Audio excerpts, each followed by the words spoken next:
Kid Podcast. Olivia and Noah love going to the beach. While we are there, one of their favorite activities to do is examining seashells, and sometimes collecting seashells as well. Seashells are really neat, and they are also beautiful. But have you wondered what seashells are and how they got on the beach in the first place? Let's learn more. Double mailbag. Double mailbag. Curious Kid podcasts are very fun. My brother and I like them a lot. Can you get curious about seashells for us? From Hadley of Rockland, California. Hi Jacob and Olivia, my name is Tara, and our entire family literally shouted with joy and surprise when you read our review on air during the Curious About Memory episode. We are so happy to know that our review was meaningful to you both. Thank you for making our day. It was a small way to show our family's appreciation for all your hard work. We also signed up today to become supporters on Patreon. We live in Troutdale, Oregon, and my husband Maddie and I have 3 wacky and funny children. Cirocco, who's 8, Sabina, who is 6, and Gesumina, who is 3. The kiddos said they would love if you get curious about clouds, atoms, ADHD, candy, seashells, and sea glass, fairies, or pyramids in a future episode. Thanks again for being such a fun part of our daily routine. With love and gratitude from our family to yours, Tara. Wow, those messages are so incredible. We are so incredibly lucky to have listeners that enjoy the podcast enough to leave us a 5-star review, support the podcast on Patreon, and send us messages to let us know what they're curious about. We can't wait to learn all about seashells for Hadley, Cirocco, Sabina, and Gesumina. It's going to be so much fun. What's the question of the week? There is a beach that has so many seashells that is actually called Shell Beach. Billions of shells can be found on this beach that is about 22 miles or 36 kilometers long. You can pick shells up and there will be shells underneath because the shells are as deep as 30 feet deep in some spots. The shells are believed to have been deposited on the beach over 4,000 years ago. The question of the week is, where can Shell Beach be found? While you're thinking about the answer, let's learn more about these beautiful beach treasures. This week, we're going to learn how seashells are made, who lives in them, and why they are so important to the ocean. So, we know that seashells are hard, and they come in all sorts of shapes and sizes. But what are they? Seashells are the hard, protective outer layer of some sea creatures called mollusks. They are built to provide protection for those animals. So, seashells are really like a home or a suit of armor for mollusks. Mollusks are animals like clams, snails, and oysters. Mollusks are usually soft and squishy, so they would want something strong to protect them from predators and from the environment, like waves or sharp rocks. And mollusks build seashells using a special part of their body called a mantle.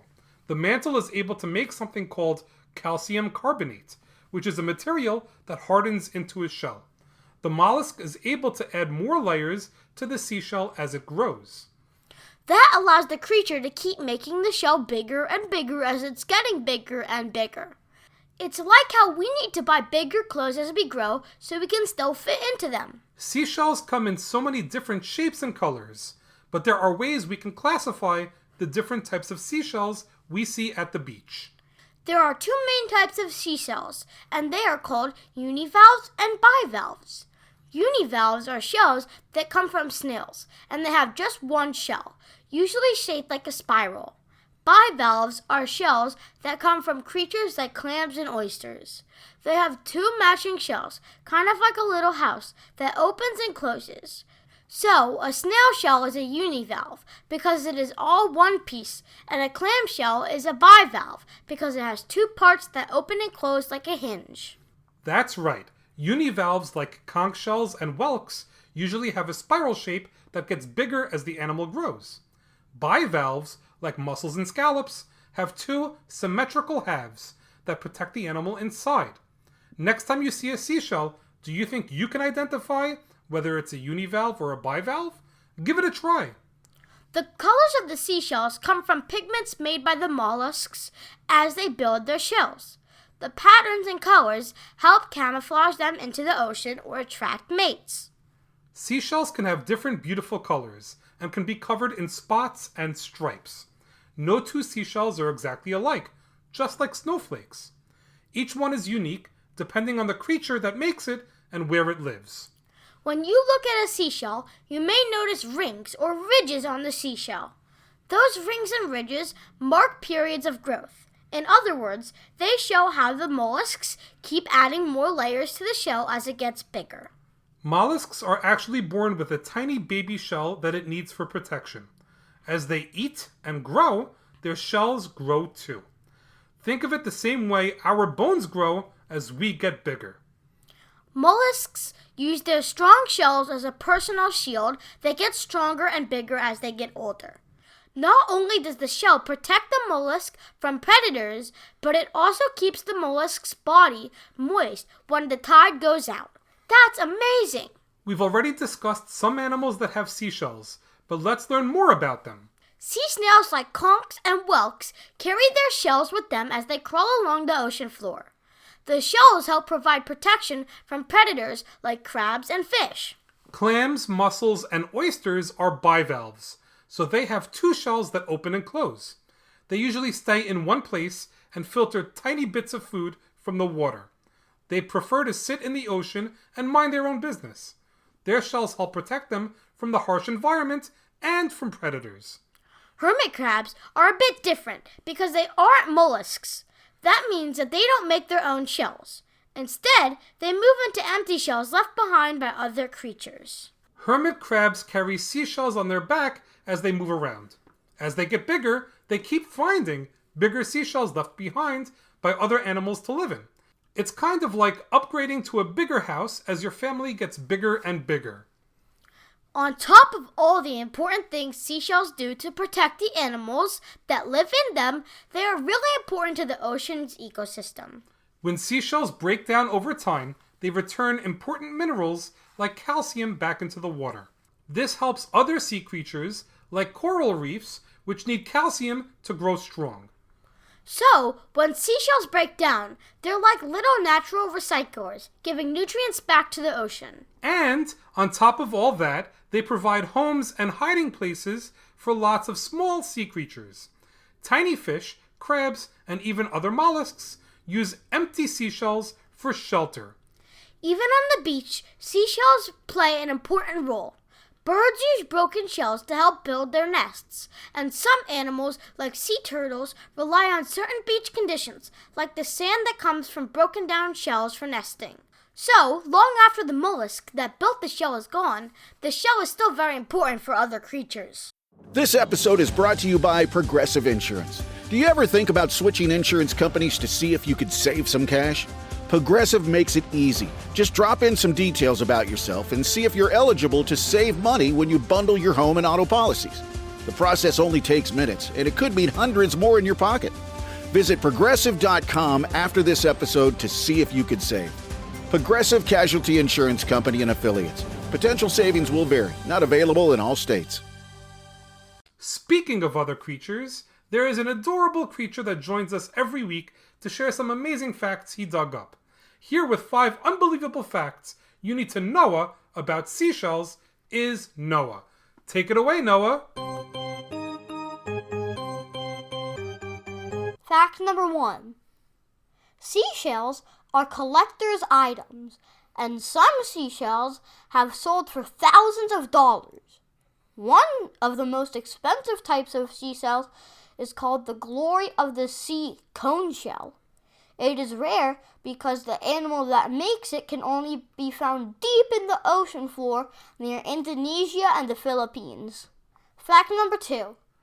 The largest seashell in the world comes from a giant clam, and it can weigh over 500 pounds. That's as heavy as a grand piano. Fact number 3. Seashells can actually make sounds. If you hold a conch shell up to your ear, you will hear what sounds like the ocean. It actually is the sound of the air moving inside the shell. Fact number 4. Some mollusks, like scallops, can swim by clapping their shells together. They use the force of the water to propel themselves away from predators. Fact number 5. People have used seashells as currency. In other words, people use them like money. In some cultures, like in Africa, the Pacific Islands, and even parts of Asia, certain types of seashells were used as currency. They were traded for goods and services, just like you would use dollars and coins today. Great job, Noah. Who knew that some shells could be used to swim, that they can make cool sounds, and that some are worth thousands of dollars? Seashells are so cool that many people collect them. Seashell collecting, or conchology, has been around for thousands of years. Some collectors look for rare species, while others just love picking up beautiful shells when they visit the beach. Do you have a seashell collection? You can start one by collecting a few seashells the next time you go to the beach. The best time to look for shells is right after high tide or after a storm. That's when the waves have washed up lots of new shells onto the shore. You can walk along the tide line where the water meets the sand and look for really neat shells. Once you collect them, it's a good idea to clean them by washing them off in fresh water to remove algae, sand, or salt. If there was dirt on the shell that's hard to get off, a mixture of water and a tiny bit of vinegar could do the trick. Don't scrub too hard because some shells are delicate. A couple of other important reminders for those of you that might be interested in starting a seashell collection. Of course, you want to make sure that the shell is empty before you take it and a creature is not using it as a home. Also, it's a good idea to collect a few shells and then leave all the others right where they are, because they are an important part of the ecosystem and they have an important job to do, like protecting coastal areas from erosion by slowing down the waves. All right, Olivia, it's time to answer the question of the week. Shell Beach is an incredible beach with billions and billions of beautiful seashells. Where in the world is Shell Beach? Shell Beach is located in Shark Bay, which is in Western Australia, the home to many beautiful beaches, including Shell Beach. Well, that's a wrap for this week's episode. Thanks so much for listening to this week's podcast, number 279 on Seashells. Great job, Olivia, and great job, Hadley, Cirocco, Sabina, and Gesumina, for giving us a shell of an episode topic suggestion to get curious about. Join us next week when we will get curious about echolocation for listeners in Washington. Are you curious what echolocation is? Tune in next week to find out. As always, thank you so much for listening and getting curious with us.